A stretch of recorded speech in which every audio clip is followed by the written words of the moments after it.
লাইভে আসুন, এসে আপনার মেসেজটা কি, আপনি কি করতে চাইছেন মানুষকে একটু জানান। এবং সমাজের অনেক মানুষের প্রশ্ন আছে, সেই লাইভে সেই প্রশ্নগুলো তারা কমেন্ট করবে, সেগুলোর উত্তরটাও আপনি দেবেন, বা আপনার সামনে যারা আসে তারা যে প্রশ্নটা করে সেটাকেও আপনি উত্তর দিচ্ছেন কিভাবে, ওটাও মানুষ জানো। আমি ভাবলাম কথাটা ঠিকই, সেহেতু আজকেও শুক্রবার ইসলাম শরিয়াতে একটা ঈদের দিন, খুশির দিন।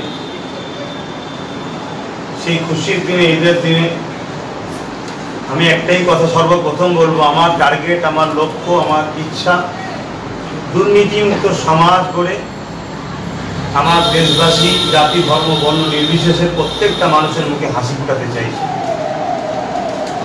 হয়তো এটা অনেক বড় কাজ, হয়তো এটা অনেক কষ্টের কাজ, কিন্তু একজন মানুষ হিসেবে আমার দায়িত্ব চেষ্টা করা।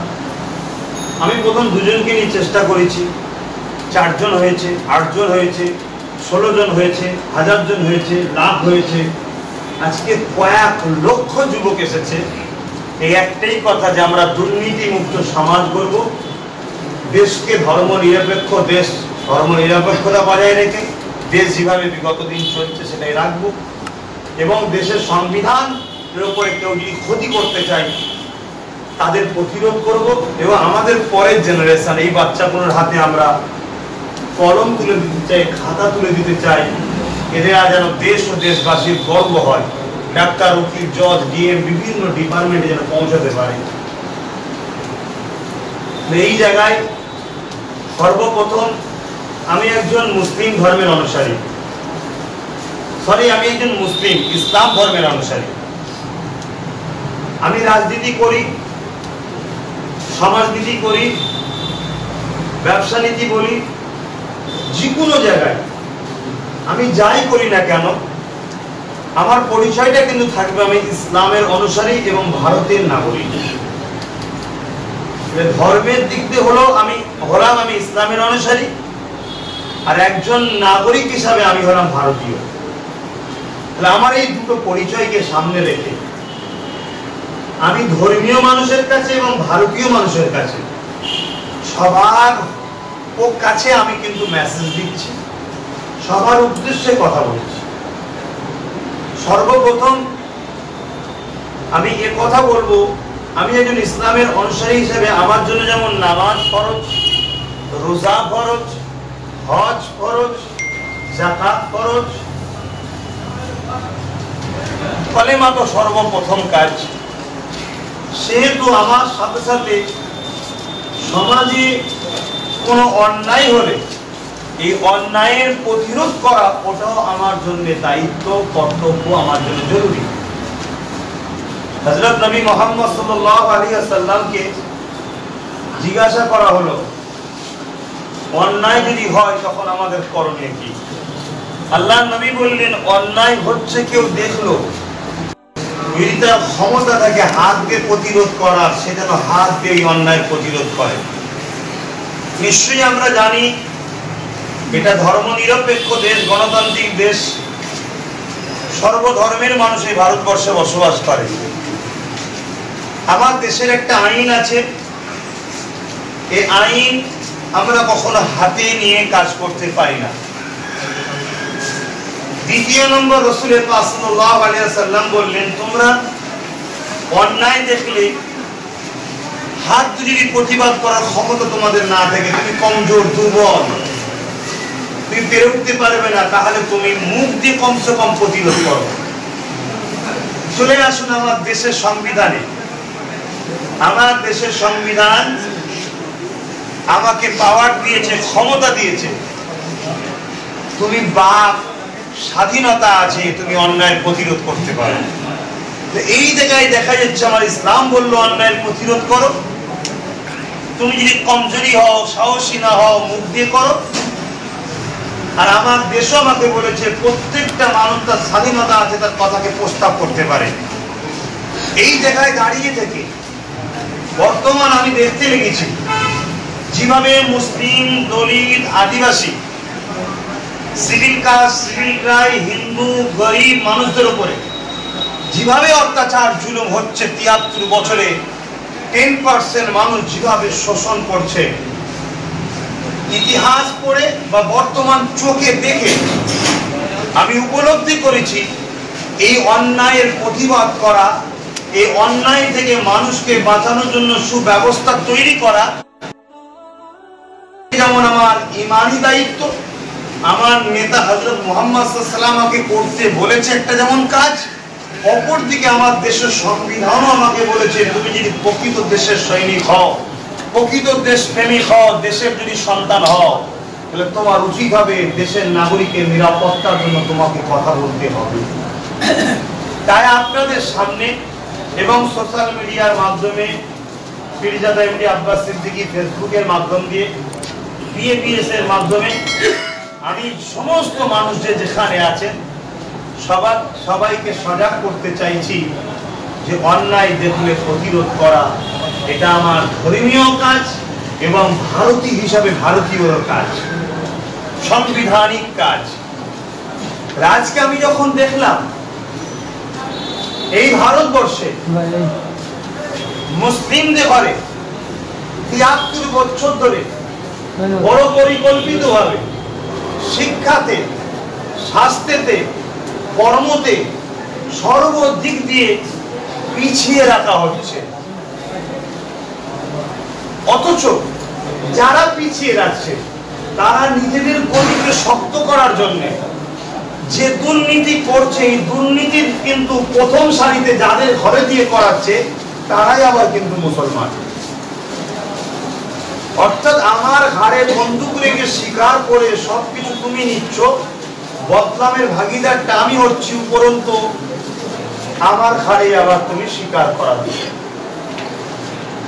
এই জায়গায় দাঁড়িয়ে থেকে আমি আপনাদেরকে অনুরোধ করব, আমরা যদি প্রকৃত ভারতীয় হই তাহলে আমার ভারতবাসী যারা বিপদে পড়েছে তাদেরকে উদ্ধার করা একজন দেশবাসী হিসাবে আমার দায়িত্ব আছে।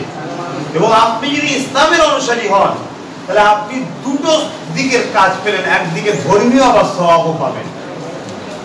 চলে আসুন আদিবাসীর কথা বলি, মুসলিমের পাশাপাশি আদিবাসী, তাদের ঘরেও দেখুন যারা প্রকৃত ভারতীয়, আদিবাসী, আদি বসবাসকারী, তাদের আজকে দেখুন ফুটপাতে বসবাস, না তাদের থাকার কোনো জায়গা আছে,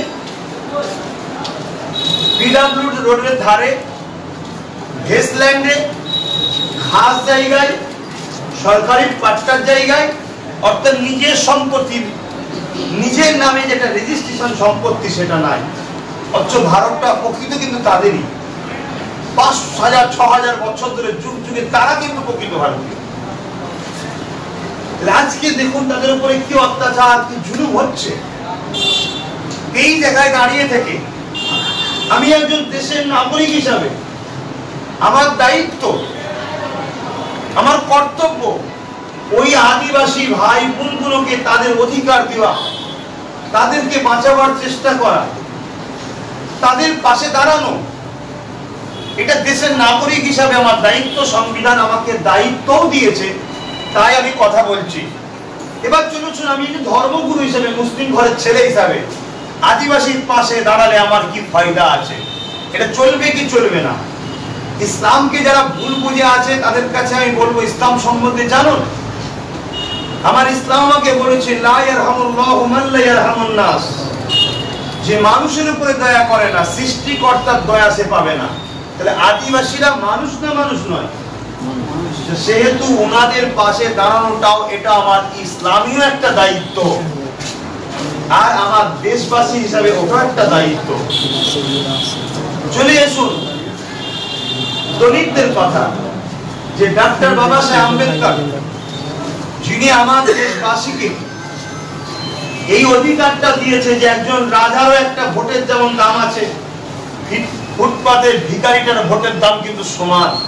ও রাজা বলে ভোট দিলে ডবল ভোট হবে, এ ভোট দিলে একটা ভোট হবে, তা না, উভয়েরই এক ভোট, এক সমান, এক মর্যাদা। কিন্তু আজকে সেই বাবা সাহেব আম্বেদকরকে তার সংবিধান কি এবং তার মান্যওয়ালা যাদেরকে দলিত বলা হয়, আজকে সেই দলিতদের স্থান কোথায়?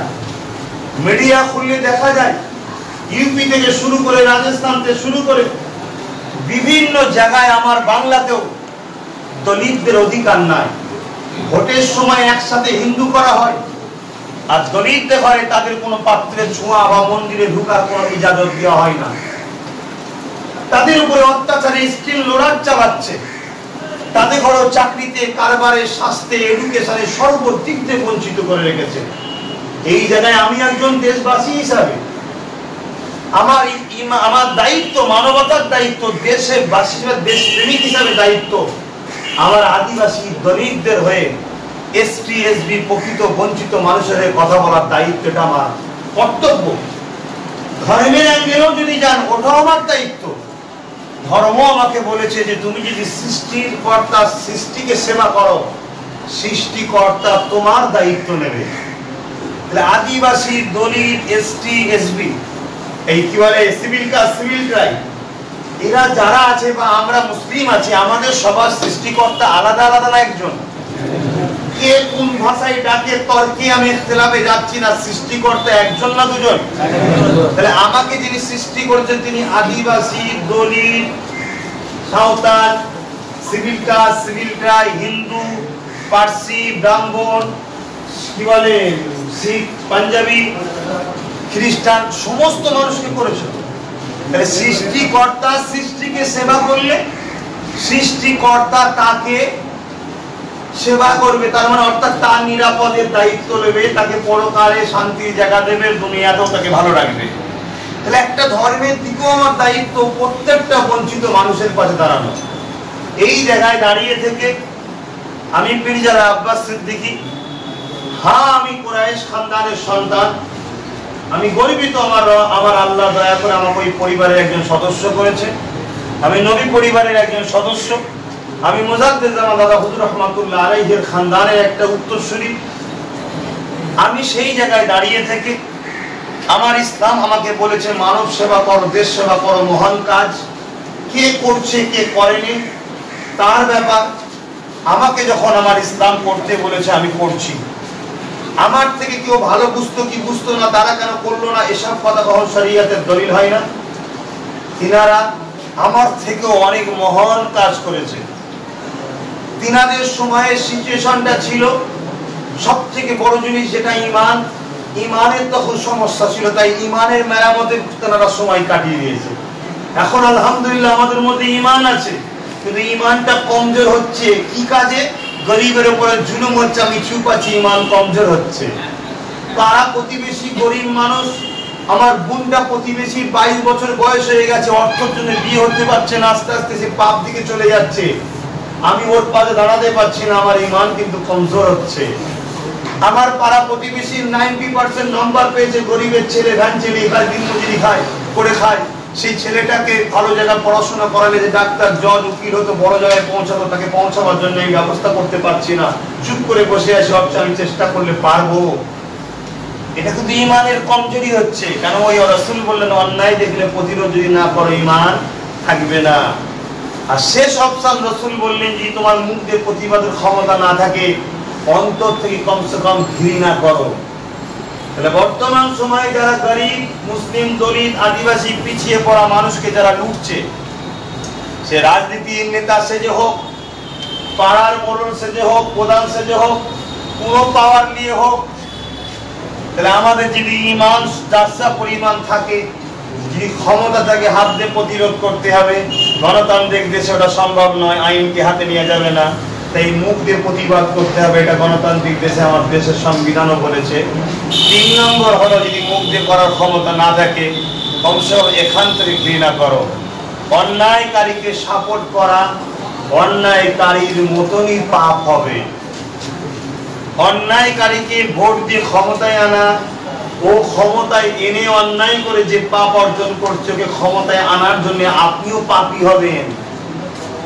এই জায়গায় দাঁড়িয়ে থেকে দুটো সাইডে আমার দায়িত্ব। একটা ধর্ম, ইসলাম ধর্মের ধর্মগুরু ঘরের ছেলে হিসেবে আমার একটা বড় দায়িত্ব, আমার মুজাদ্দেদ জামানের ফলোয়ারদের, মান্যওয়ালাদের, মুসলিম মানুষদেরকে বোঝানো ধর্মীয় দিক দিয়ে, যাতে করে এরা জুলুম অত্যাচারীকারীদের থেকে সরে থাকে। এটা একটা দায়িত্ব। আর একটা দায়িত্ব আমার মাথার উপরে আছে, আমি একজন ভারতের নাগরিক হিসাবে আমার দেশবাসীর উপরে যারা জুলুম করছে তাদেরকে নাগরিক হিসাবে বাঁচাবার চেষ্টা করা। তাহলে আমি দুই দায়িত্বের অংশগ্রহণ করছি।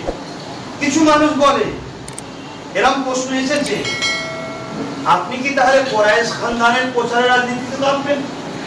আপনি তাহলে কি পীর সাহেবদের প্রচারে রাজনীতিতে নামবেন? আরে গান্ধী পরিবার যদি গান্ধী পরিবারের অ্যাড করতে পারে, কেউ যদি তার বিভিন্ন জিনিস অ্যাড করতে পারে, সবচেয়ে বড় কথা হচ্ছে যিনি বর্তমান পশ্চিমবাংলার নেত্রী, তিনাকে যথেষ্ট ফুরফুরা দরবার শরীফের পক্ষ থেকে ভালোবাসা,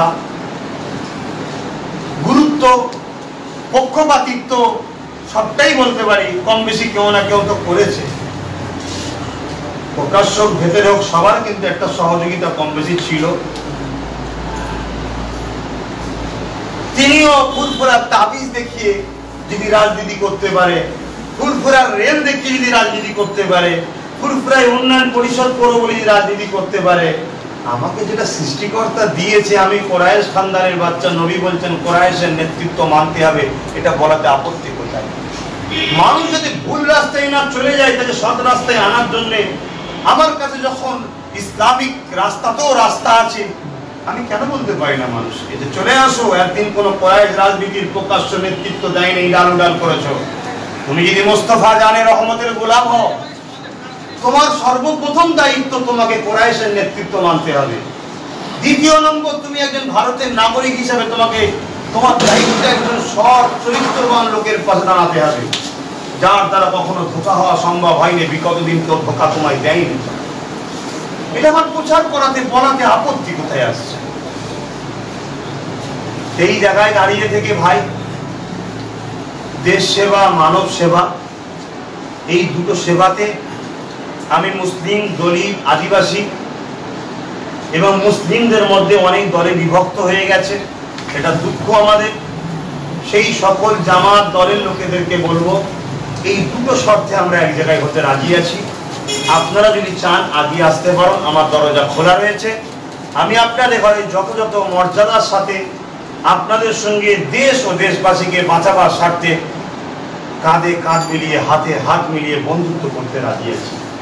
আমার দলিত ভাই, আমার আদিবাসী ভাই, আমার পিছিয়ে পড়া হিন্দু ভাই, যে যেখান থেকে দেখছেন, যে যা সংগঠন করেন, ছোট খাটো বড়, আসুন 10 টাকা, 5 টাকা, 2 টাকা, 4 টাকা, 20 টাকা, 15 টাকা, সবটা এক জায়গায় করলে একদিন 100 টাকা কমপ্লিট হয়ে যাবে। আমি সবাইকে ওয়েলকাম জানাচ্ছি, দুটো শর্তে, দেশ ও দেশবাসীকে বাঁচাবার স্বার্থে। কারণ আমাদের সামনে সব থেকে বড় ভয়ঙ্কর জিনিস হচ্ছে, আমাদের সামনে সব থেকে ভয়ঙ্কর জিনিস হচ্ছে এখন এনআরসি। এনআরসি আমাদের সামনে সব থেকে ভয়ঙ্কর জিনিস। এই এনআরসি কত বড় যে ক্ষতিকারক দেশ ও বিশেষ করে বাংলার মানুষের জন্য, এটা আমার আদিবাসী ভাই, দলিত ভাই, মুসলিম ভাই, গরিব হিন্দু ভাই, আপনাদেরকে আমি অনুরোধ করছি, ঠান্ডা মাথায় একটু বুঝুন। আমি কোন ধর্মের ওটা আমার অন্তরে আছে, আপনি কোন ধর্মের আপনার অন্তরে রাখুন। আপনি ভারতীয়, আমি ভারতীয়, আপনি যে পুরুষ থেকে শুরু জন্ম, আপনার যে মহিলা থেকে আপনারও শুরু জন্ম, আমারও সেই পুরুষ সেই মহিলা থেকে জন্ম। আপনারও প্রথম বাপ পৃথিবীর যিনি, আমারও প্রথম বাপ পৃথিবীর তিনি। আপনারও প্রথম মা পৃথিবীর যিনি, আমারও প্রথম মা পৃথিবীর তিনি। আমরা দুনিয়ায় এসে আপনার কোনটা ভালো লেগেছে আপনি চলে গেছেন, আমার যেটা ভালো লেগেছে আমি সেই ধর্মে চলে গেছি। কিন্তু আমাদের সবার শুরু কিন্তু এক নারী এক পুরুষ থেকে। এই জায়গায় মাথায় রেখে আমি ভিক্ষা স্বরূপ অনুরোধ করছি, কমসে কম মিশবেন না মিশবেন পরের কথা, আসুন আমরা এক টেবিলে বসে একবার মিটিং তো করি, দেশ ও দেশকে বাঁচাবার স্বার্থে। আর আমি দেশকে এত বাঁচাতে চাইছি কারণ আমার দুটো, একজন দেশবাসী হিসাবে আমার দায়িত্ব, দ্বিতীয় হলো আমি একজন ইসলাম ধর্মের অনুসারী। আমার নেতা তার দেশের জন্য কেঁদেছে, তিনার দেশ ছিল মক্কা, মক্কার জন্য কেঁদেছে। অর্থে আমার নেতার প্রত্যেকটা কাজ আমাকে ফলো করতে হবে, আমিও আমার দেশের জন্য কাঁদবো। তাই আপনাদের অনুরোধ করছি, আপনারা আপনাদের এলাকার দলিত আদিবাসী পিছিয়ে পড়া মানুষকে বুঝান। খবরদার, ওরা আপনাদের দেশবাসী, আপনাদেরই ভাইরা, আপনাদেরই পূর্বপুরুষ, প্রথম যে বাপ সেই বাপেরই সন্তান, আপনারই প্রথম মায়ের সন্তান। ওরাও ঝগড়া করবেন না। এই ঝগড়া করাতে চায় একদম সুবিধাবাদী রাজনীতির লোকেরা। তাই আপনাদেরকে অনুরোধ করব, আপনারা একে অপরে বন্ধুত্ব করুন, মিলেমিশে থাকুন। আমার এই সোশ্যাল মিডিয়ায় যত আমার সংগঠনের ছেলে দেখছেন, আপনাদেরকে অনুরোধ করবো, আগামী দিন যদি আপনার পাশের পাড়াতে বা এলাকায় কোনো অমুসলিম ভাই আপনাকে যদি ঝগড়া করে কোনো একটা চড় মরে ফেলে, আপনি দেশ ও মানুষের স্বার্থে উল্টো রিয়াকশন তাকে দেবেন না। তাকে ভাই বলে ডেকে জিজ্ঞাসা করবেন, কেন মানলেন ভাই? আমি আশা করছি আপনার ওই ভাইটা একদিন জাগবে, সে আপনার বন্ধু হবে, আপনার সুখে দুঃখে সাথ দেবে। এটার নাম মানবতা। এটাই কিন্তু হযরত নবী মুহাম্মদ সাল্লাল্লাহু আলাইহি ওয়াসাল্লাম আমাদেরকে শিখিয়েছে।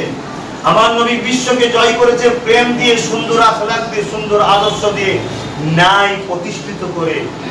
আজকে আমার ভারতকে পৃথিবীর বুকে সর্ব মাথাতে তুলতে গেলে আমার ভারতও সত্যকে প্রতিষ্ঠিত করতে হবে, ন্যায়কে প্রতিষ্ঠিত করতে হবে, ইনসাফকে প্রতিষ্ঠিত করতে হবে। আমাদের মধ্যে প্রেম বন্ধন একে অপর ভারতবাসীর মধ্যে রাখতে হবে, তবে আমাদের দেশ পৃথিবীতে এগিয়ে যাবে।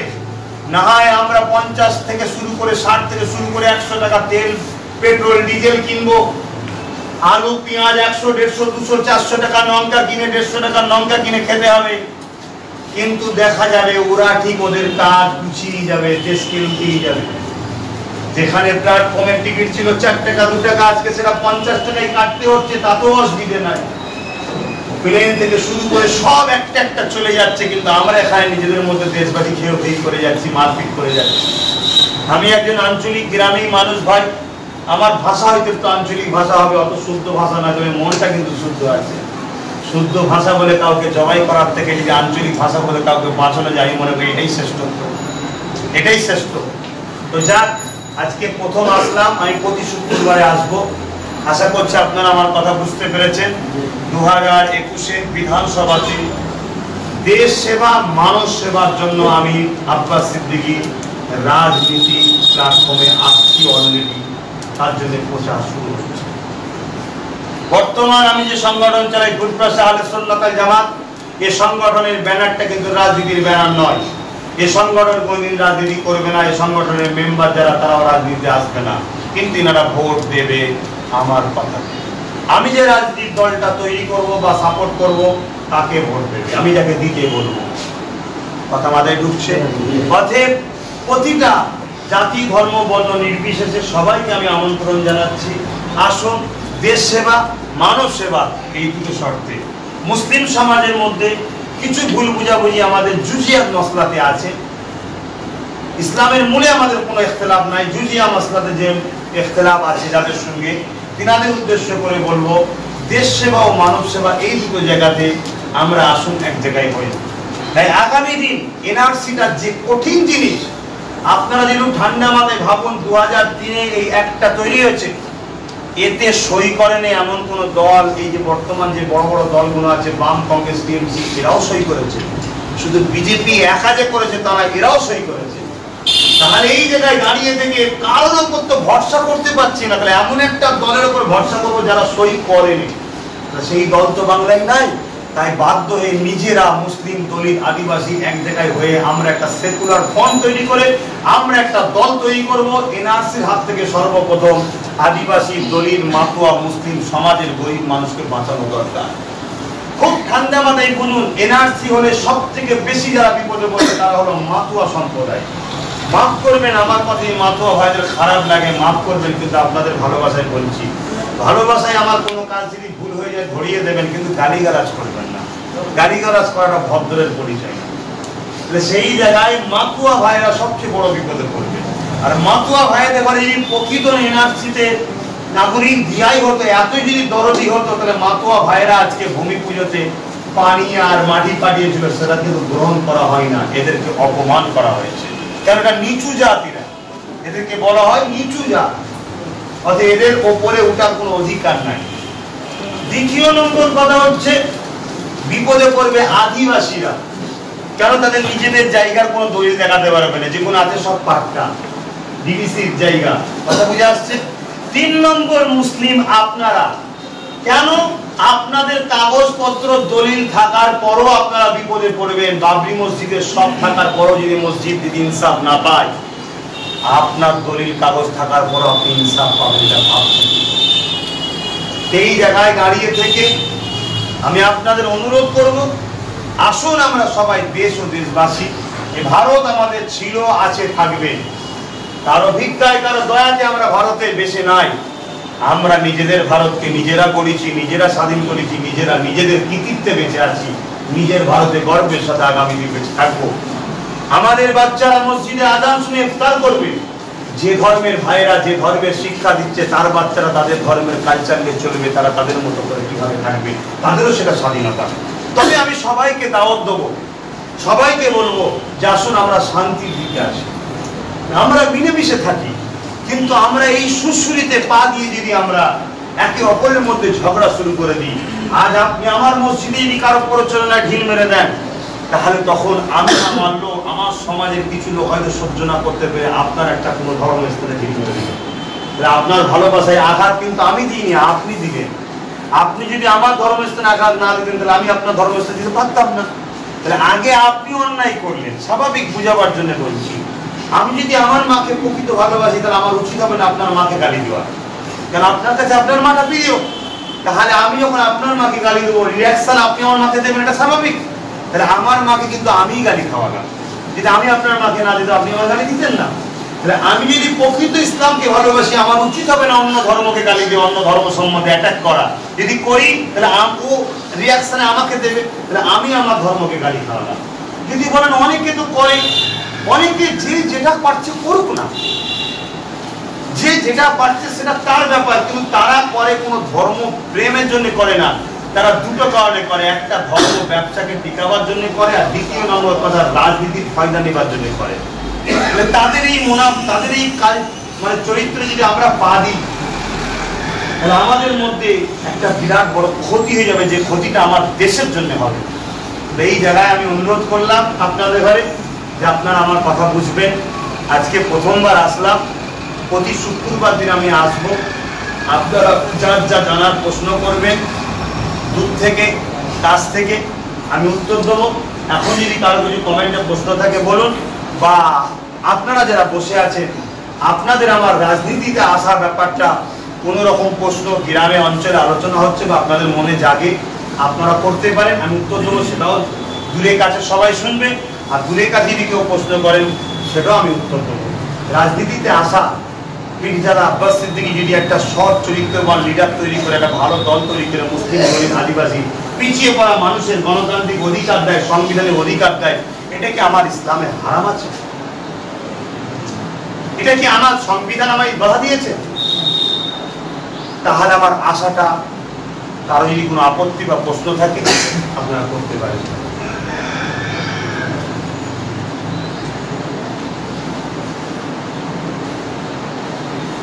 অন্য ধর্মের লোকের কাছ থেকে একটা প্রশ্ন যেটা সামনে আসছে যে আপনার দলটা তো সেকুলার দল, তো আপনার দলের যে স্লোগানটা হবে সেটা কি তাহলে সেকুলার স্লোগান? অবশ্যই আমি যখন দেশ সেবা করতে এসেছি, আমাকে আপনি জিজ্ঞেস করলেন যে একজন ভাই সেকুলার দল যখন স্লোগানটা কি হবে, অবশ্যই আমি যখন দেশ সেবা মানব সেবা করতে এসেছি, আমার এখানে স্লোগানটা ওটাই থাকবে, দেশ সেবা মানব সেবা স্লোগান থাকবে। এখানে কোনো ধর্মীয় অন্য কোন মানে পাঠের স্লোগান, ধর্মীয় আরো পাঠ থাকে সেই স্লোগান নয়। এখানে সম্পূর্ণ স্লোগান থাকবে যে স্লোগানটা দেশের সঙ্গে জড়িয়ে আছে, যে স্লোগানটা মানব সেবার সঙ্গে জড়িয়ে আছে। তবে এখানে একটা কথা বলি, ধর্ম ছাড়া মানুষ নয় এমন স্লোগান কিন্তু আমি বা আমার দলে থাকবে না, যে স্লোগানটা দিতে আবার আমার ইসলামও বাধা দিয়েছে, যেখানে মানবতাকে হত্যা করা হয় বা প্রভুর সঙ্গে শিরক করা হয়, সেই স্লোগানও কিন্তু আমার সংগঠনে, আমার এই রাজনৈতিক দলেতে থাকবে না। আমার এই রাজনৈতিক দলে এমন স্লোগান থাকবে যেটা মানব প্রেমের স্লোগান, মানব সেবার স্লোগান, দেশ প্রেমের স্লোগান, দেশ সেবার স্লোগান। আমার দেশকে প্রেম করা, মানবকে প্রেম করা, দেশকে সেবা করা, মানবকে সেবা করা, আমার ধর্মীয় বাধা নেই, সংবিধানও বাধা নেই।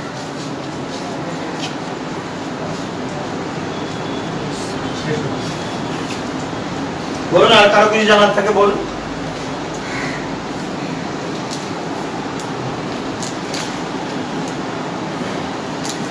আজাদউদ্দিন প্রশ্ন করে যে আপনি কি কোনো রাজনৈতিক দলের সঙ্গে যুক্ত হবেন? আমার এক ভাই আজাদউদ্দিন প্রশ্ন করেছে আপনি কি কোনো রাজনৈতিক দলের সঙ্গে যোগ দেবেন। শুনুন ভাই, আমি প্রথম থেকেই বলে এসেছি, নিশ্চয়ই আপনারা শুনেছেন, বৃহৎ একটা স্বার্থে পশ্চিমবাংলার মুখ্যমন্ত্রী বর্তমান আমাদের নেত্রী, আমি এখন বলছি আবার আমাদের নেত্রী, সত্যি তো আমাদের নেত্রী, উনি এখনো দায়িত্বে আছেন না নাই? ওনার পদ থেকে সম্মান করা আমার দায়িত্ব, কিন্তু ওই পদে বসে যদি দুর্নীতি হয়, উনি যদি খোঁজ না রাখে, সেইটা বলাও কিন্তু আমার বাক স্বাধীনতা, এটা আমার গণতন্ত্র। উনি যদি আমার গলা টিপতে চায়, ওটা ওনার অন্যায় হবে। যদি ক্ষমতা থাকে টিপে কাউকে মেরে দিচ্ছে, যাবে ক্ষমতা এটাকে মারতে পারছেন। আমি প্রথম থেকেই বলে এসেছি, সেটা হলো এটাই যে আমি আপনার সঙ্গেই জোট করতে চাই, অর্থাৎ আমাকে 44 জায়গা ছেড়ে দিন। ধরুন এটা জাঙ্গিপাড়া আমার থানা, এই জায়গায় আমি প্রার্থী দেবো, ধরুন উদাহরণ, কোথায় দেবো সেটাই বলছি না, এই জায়গায় আপনি প্রার্থী দেবেন না। বৃহৎ একটা স্বার্থে, কি স্বার্থ? ওই যে কমনাল মাইন্ডের একটা যে দল পশ্চিমবাংলায় হামলা করতে আসছে, ওটাকে রুখার স্বার্থে এই জায়গায় আমি প্রার্থী দেবো, আপনি দেবেন না। পাশে চণ্ডীতলা আছে, সিঙ্গুর আছে, হরিপাল আছে, ওই জায়গাগুলো আপনি দিচ্ছেন, আমি দেবো না। কিন্তু ওই জায়গায় গিয়ে আমি প্রচার করব, আমার কম দলীয় আদিবাসী যারা ভালোবাসে সংগঠনে আছে সবাইকে বলবো দিদিমণিকে ভোট দিয়ে জিতান, এই কমনাল মাইন্ডটাকে রুখার জন্য। কিন্তু দুঃখের সাথে বলতে হয়, তিনি আমার সঙ্গে 10ই আগস্ট যে ব্যবহারটা করলো, হয়তো বলবেন আমি করিনি, কিন্তু আপনার দলের করলো, এত বড় ক্ষমতা পেল কি করে? আপনি এখনো চুপ কেন? আপনি এখনো চুপ কেন? তাকে বরখাস্ত এখনো করছেন না কেন? তার শাস্তি দিচ্ছেন না কেন? আমরা পারি শাস্তি দিতে, কিন্তু দেশকে ভালোবাসি বলে দিচ্ছি না, কারণ আইনকে হাতে নেওয়ার দেশপ্রেমিকের কাজ নয়। পারিনি কে বলেছে? 50 লক্ষ লোক নিয়ে চলে যাবে এক্ষুনি, পুরো বাংলাকে খুঁজে পাওয়া যাবে না। 50 লক্ষ লোক নিয়ে যেতে পারো, কত তোমার ফোর্স আছে আমি দেখে নেবো, কিন্তু ওটা কি দেশপ্রেমিকের কাজ হবে? তাই আমরা করিনি, এখনো আইনের দ্বারস্থ হয়ে বসে আছি। আর আইন যদি না করে, আমাদের বিশ্বাস সর্বশেষ বিচার যেখানে আমাদের সর্বপ্রথম দিয়া থাকে, কিন্তু সর্বশেষ যেখান থেকে ঘটে দেরিতে হয়, কিন্তু যখন শুরু হয় থামে না। সৃষ্টিকর্তার বিচার অবশ্যই হবে জালিমদের উপরে। সেই জায়গায় আমি বারবার এই বৃহৎ কমনাল শক্তিকে রুখার জন্য আমি কারো না কারোর সঙ্গে সিট অ্যালায়েন্সের কথা আমি কিন্তু বারবার বলে এসেছি। অবশ্যই সেটা আমাদের এখনো চিন্তা ভাবনা আছে, তবে কার সঙ্গে হবে সেটা আমার একা কথা নয়, আমার টোটাল টিমের কথা। তবে আমি যেটা বলবো, আমার ভালোবাসার মানুষরা আশা করছি সেটা মেনে নেবে, এই জবান তারা আমাকে দিয়েছে। কাজী ইবাদুর রহমান বলছেন যে আপনি আপনার দলের পার্টির নাম কবে অ্যানাউন্স করবেন? আমার লক্ষ্য হচ্ছে কলিকাতায় বিরাট বড় একটা প্রোগ্রাম করব, সেই প্রোগ্রামের মধ্যে দিয়ে জনসমুদ্রের মাঝখানে আমি আমার দলের 4টা নামের ঘোষণাটা করব। এটা আমার প্রথম থেকে শখ। এতদিন যদি করোনা মহামারী না থাকতো বা এই নাটকটা যদি না হতো, তাহলে হয়তো একটা বিশাল বড় জামায়াত করে আমি একটা প্রোগ্রাম করে দিতে পারতাম। তবে সৃষ্টিকর্তার কাছে বারবার দোয়া চাইছি, এই মহামারী পৃথিবী থেকে মুক্ত করেন, আমার দেশ থেকেও মুক্ত করেন। ইনশাআল্লাহ প্রভুর দয়াতে মুক্ত হয়েছে, কিন্তু কিছু লোক নিজেদের ব্যর্থতাকে ঢাকার জন্য এখন এই করোনার দোহাই দিয়ে অনেক রকম ষড়যন্ত্র চালাচ্ছে। তবে ইনশাআল্লাহ এটাও মানুষ আস্তে আস্তে বুঝতে পারছে।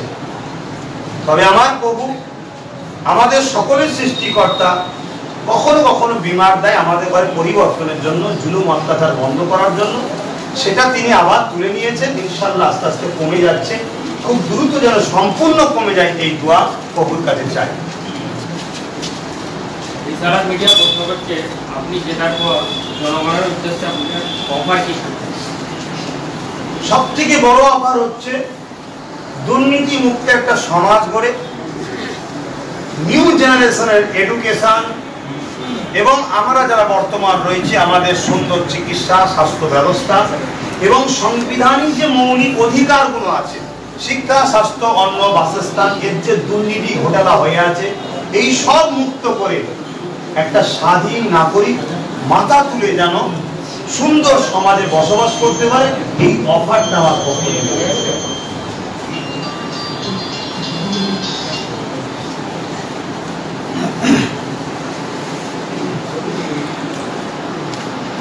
আপনার কাছে একজন প্রশ্ন করছি, আপনার নাম বা সংগঠনের প্রচার করতে গিয়ে আমরা একটি মার্কেট কর্মীদের উদ্দেশ্যে কি বার্তা দেন?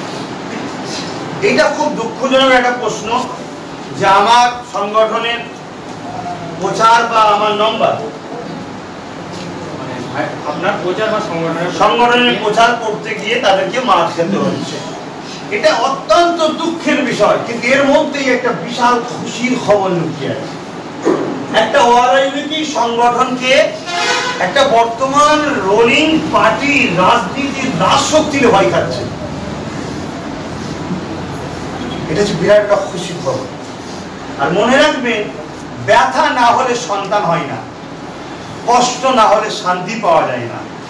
অতএব যেভাবে আমার সংগঠনের ছেলেদের ঘরে হ্যারাসমেন্ট করছে, অত্যাচার করছে, রাজশক্তি অপপ্রচার করে, এটা অত্যন্ত দুঃখজনক। এটা গণতন্ত্রকে হত্যা করা হচ্ছে। আমি আমার কর্মীদেরকে বলবো, ভয় করো না, সৃষ্টিকর্তার উপরে ভরসা রাখো। সত্যের জন্য তোমাদের পূর্বপুরুষরা দেশকে স্বাধীন করতে গিয়ে ব্রিটিশদের বিরুদ্ধে লড়েছিল বলে আজকে স্বাধীন ভারত বলতে পারছো। আজ তোমরা যদি সমাজের দুর্নীতি মুক্ত করে একটা সুন্দর সমাজ করতে পারো, তোমাদের বাচ্চারা তোমাদের ঘরেও স্মরণ রাখবে। পৃথিবীতে সবাইকে একদিন চলে যেতে হবে। অন্যায়ের কাছে মাথা নত করে যদি ভয় খেয়ে যাও, দাসত্ব করে যাওয়াটা এটা কাপুরুষের কাজ। পরকালও তোমার অন্ধকার হবে। আর বীরের মতো সত্যের পক্ষে থাকিয়ে অন্যায়ের মোকাবেলা করে তুমি যদি যেতে পারো, আখিরাতেও তোমার কামিয়াব হবে, দুনিয়াতেও তোমাকে সবাই স্মরণ রাখবে। তবে আমি আমার ছেলেদেরকে বলবো, তোমরা তখন রাজনীতির ঘোষণা পাওনি, রাজনীতির প্ল্যাটফর্মে তখন তোমরা প্রচারে নামোনি, তোমরা একটা সেবামূলক সংগঠনের প্রচার করছো। এই সেবামূলক কাজ করতে যে সরকার বাধা দিচ্ছে, যে সরকারের লোকেরা বাধা দিচ্ছে, তাহলে সরকারের উদ্দেশ্যটা কি? তোমাদের মৌলিক অধিকার, গণতন্ত্রের অধিকার, তোমাদের বাকস্বাধীনের অধিকার, তোমাদের বেঁচে থাকার অধিকার, সবটাই তাহলে হরণ করছে। তাহলে বিজেপির সাথে এর সাথে কতটা পার্থক্য আছে না এক হয়ে যাচ্ছে, সেটাও তোমরা ঠান্ডা মাথায় বোঝো। দ্বিতীয় নম্বর, তোমরা একেবারে গোপনে গোপনে ভেতরে ভেতরে ভেতরে ভেতরে তোমরা তোমাদের মা বেটি বাপ ভাইদের ঘরে বুঝাও যে আমাদের ঘরে দেশ, দেশের সংবিধান, দেশের ধর্ম নিরপেক্ষকে বাঁচাতে হবে, নিজেদের ঘরে ক্যাম্পের হাত থেকে বাঁচার জন্য ঐক্যবদ্ধ হতে হবে। দ্বিতীয় নম্বর কথা হচ্ছে, রাজনৈতিক দলের এখনো ঘোষণা হয়নি, এর আগে যদি এরা ভয় খেয়ে যায়, তাহলে ভাবতে হবে অরাজনৈতিক সংগঠনের হয়ে যদি আব্বাস সিদ্দিকী এতটা কিছু করতে পারে, আমাকে যদি কিছু এমএলএ আমার কথায় দিয়ে দিতে পারো, আগামী দিন 21-এর পরে তোমাদের দিকে কেউ অন্যায় করে চোখ তুলে তাকাবে, সে তুমি মুসলিম হও, দলিত হও, আদিবাসী হও, গরিব হবে, তোমার উপর যে জুলুম করছে এই জুলুমটা বন্ধ হয়ে যাবে। 3 নম্বর কথা আমার সংগঠনের ছেলেদেরকে বলবো, তোমাদের উপরে যারা জুলুম করছে এদেরকে চিনিয়ে রাখো, এদেরকে ট্রেডমার্ক করে রাখো, এদেরকে ভালো করে চিনে রাখো। কেন চিনে রাখবে? কেন ইরাই একটা সময় কংগ্রেসকে পচিয়েছে। কংগ্রেস দলের আইডিওলজি খারাপ নয়, কংগ্রেসের মধ্যে ইরা যখন ছিল, ইরাই তখন সমাজের দুর্নীতি করেছিল, বদনাম কিন্তু তোরাও কংগ্রেসের হলো। আবার যখন কংগ্রেস হেরে গেল, বাম জিতলো, ইরাই আবার লাভ মেরে বামে চলে এলো, বামকে পোষালো ইরা। সবাই কি খারাপ হয় নাকি? এই দুর্নীতিবাদ লোকগুলো যেন বামটাও পচে গেল।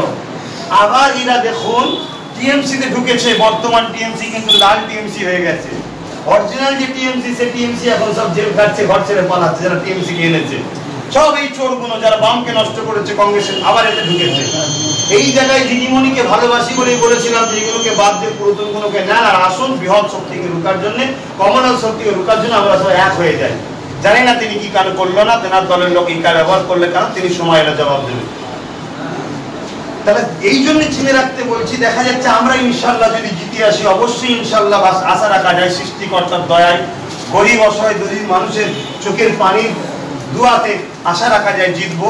তখন দেখা যাবে এদেরকে চিনে না রাখলে এই দুর্নীতিবাদগুলো আবার এখানে ঢুকবে, তাহলে আমাদেরও দুর্নীতির সঙ্গে দাগিয়ে লেগে দেবে। দ্বিতীয় নম্বর চিনে রাখতে বলছি কেন, ওই প্রথমেই বললাম, আমার বিশ্বাস জালিমরা ধ্বংস হয়েছে, এটা ইতিহাস দেখেছি, ইতিহাস পড়েছি, পড়ে শুনেছি বা পড়েছি নিজে, কিন্তু নিজের চোখে জালিমদের ধ্বংস দেখিনি। বামফ্রন্টের শেষ জীবনের জুলুমের ধ্বংসটা দেখেছিলাম, তখন কিন্তু অতটা ঠিক রাজনীতি সম্বন্ধে বুঝতাম না বা এত মাথা দিতাম না। কিন্তু এখন আমরা সবাই যখন মাথা দিয়েছি জালিম কিভাবে ধ্বংস হয়, সেই দেখার জন্য এদেরকে চিনে রাখুন, খুব শিগগিরই এদের ধ্বংসটা কিভাবে হচ্ছে ওটা দেখবেন, এজন্য চিনে রাখতে বলছি। আমার ছেলেদেরকে আবার বলবো, অরাজনৈতিক সংগঠন করছো, ধর্মসেবা, মানব ধর্মপ্রেম, মানব প্রেম, দেশপ্রেম, প্রতিটা পঞ্চায়েতে ব্লাড অর্পণ শিবির করো, কারণ আমার দেশে এখন রক্তের খুব সমস্যা, অনেক মানুষ রক্তের জন্য মারা যাচ্ছে। তোমরা মানুষকে সহযোগিতা করো, রক্ত অর্পণ শিবির করো। আর তোমাদের রক্ত যারা নিতে চাইছে তাদের বলবে ভাই আমার রক্ত নিস না, আমরা এমনি দেশ ও দেশবাসীর জন্য রক্ত দেওয়া অভ্যেস আছে, কিন্তু তোর রক্তই এত প্রয়োজন হয়, আমার রক্ত যদি চুষে খাবার দরকার হয় বল কবতর লাগবে, সেটা বার করে দিয়ে দেবে। এটাই বলছি। এম বাংলাতে জানাচ্ছে সমাজে একটা কথা বুঝে আসছে, আপনাদের দিকে বিজেপি সুযোগ করে দিচ্ছে, এই বিষয়ে কি বলবেন? এই বিষয়ে আমি একটাই কথা বলবো যে পশ্চিমবাংলায় বিজেপি ছিল না, আসলো, এই সুযোগটা কে করেছে আগে জবাব দিন। দ্বিতীয় নম্বর কথা হলো সুযোগ কাকে বলে, তার হয়ে প্রচার করা বা তাকে ভোট দিবার কথা বলা। একটা কেউ বলে দিক আমি বিজেপির হয়ে প্রচার করেছি বা বিজেপিকে ভোট দিতে বলেছি, তাহলে এই সব কথাগুলো হচ্ছে একটা মানে কি বলবো বিভ্রান্তিমূলক কথাবার্তা, মানুষকে আতঙ্ক তৈরি করা, অন্য কিছু নয়। আশা করছি যারা প্রকৃত ইমানদার তারা আল্লাহ ছাড়া কাউকে ভয় করেনি, আর যারা বঞ্চিত হয়ে আছে এরা তো এমনি মরে গেছে, এরা বাঁচানোর শখ করেনি। অতএব নিজেরা নিজেদের অধিকারের জন্য নিজেরা লড়বো, কে হারছে কে জিতছে কে আসছে কে থাকবে সব সৃষ্টিকর্তার কুদরতি হাতে, যে ওসব নিয়ে আমি ভাববো না। কুকুর যখন ঘেউ ঘেউ করতে আসে খালি হাতে থাকলে কুকুর কখনো পালাবে না। অতএব কম হোক যাই হোক, ভাঙা হোক পচা হোক, লাঠি হাতে থাকলে কুকুর পালাবে। তাই আমাদের বারবার যারা ঘেউ ঘেউ করছে এদেরকে মারার জন্য, এদেরকে আমি কুকুর বলতে চাইছি না, গণতান্ত্রিক ভাবে জব্দ করার জন্য আমাদের হাতে লাঠি দরকার, হাতে এমএলএ দরকার, এতটুকুই বলি।